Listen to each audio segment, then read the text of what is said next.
Vous avez assumé, décidé, et je le partage, de placer l'écologie au cœur du modèle économique, en faisant le pari de l'investissement dans les transports, les énergies, les technologies de demain. Et quand je dis ça, ça n'est pas simplement une formule, ça veut dire qu'ensemble nous décidons de ne pas faire deux autres choix. Il y a un choix possible qui est de continuer à dire le cœur de notre modèle économique, c'est de produire, sans se soucier de l'écologie. Plus exactement, l'écologie, c'est ce que les économistes appelleraient une externalité négative, et on la corrige après. Ça n'est plus possible. Nous sommes aux limites de ce système. On doit remettre l'ambition écologique. On doit remettre l'ambition écologique au cœur du modèle productif. C'est-à-dire chercher, par ces transformations, ces investissements, à produire différemment. À l'évaluer, à le mesurer, à transformer nos capacités. C'est le choix qui est derrière vos propositions. Et c'est un changement profond de philosophie. Mais le deuxième choix auquel vous tournez le dos aussi, c'est celui qu'on appelle le modèle de la décroissance. Vous ne proposez pas, et j'ai entendu comme vous parfois beaucoup de caricatures sur vos propositions, vous ne proposez pas de ne plus produire. Et je crois comme vous que ce ne serait pas une réponse au défi qui est le nôtre. Vous voulez qu'on produise pour servir ce modèle, un modèle humaniste. Mais si nous disions collectivement, pour réussir ce défi écologique, il faut moins travailler, moins produire,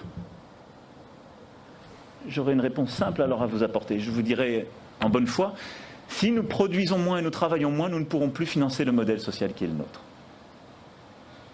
Et la crise sanitaire nous l'a fait vivre. Et les débats dans lesquels nous sommes au sortir de cette crise nous le montrent. Nous avons besoin là aussi d'investir de l'argent public dans notre santé. Nous pouvons l'investir parce que nous produisons. Un modèle de décroissance, c'est un modèle de décroissance aussi de notre modèle social. Et les chiffres que nous avons vécus dans cette période, certes, ont permis, dans les métropoles, d'améliorer la qualité de l'air. Et c'est ça qu'il faut réussir à consolider. En changeant les modes de transport, c'est ce que vous proposez. Mais une économie quasiment à l'arrêt n'a réduit que de 8% les émissions. Et donc on voit bien que le choix de décroissance n'est pas une réponse au défi climatique non plus. Non. Remettre l'écologie au cœur du modèle productif. Faire le pari de l'investissement dans les transports, les énergies, les technologies de demain. Et pour moi ce premier pilier qui réconcilie économie et écologie que vous assumez et auquel je crois. Investir, transformer, innover, c'est ce qui correspond à notre pays, à cette philosophie des Lumières qui nous a faites. C'est en étant plus intelligent, en sachant changer les comportements, en investissant sur les domaines les plus importants pour notre pays et notre économie que nous saurons relever ces défis.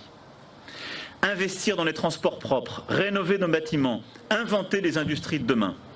Investir aussi dans des domaines que parfois vous n'avez pas traités dans vos travaux, mais qu'il nous faut assumer, comme les énergies décarbonées, les réseaux, la préservation des ressources en eau. Je pense à ce sujet que nous avons commencé à embrasser dans le cadre d'un gros travail avec les collectivités locales. Nous continuons à être un pays qui gaspille énormément d'eau. Il faudra investir, là aussi, dans nos réseaux de distribution, et ça fait partie de cet esprit, de cette philosophie des mesures que vous portez.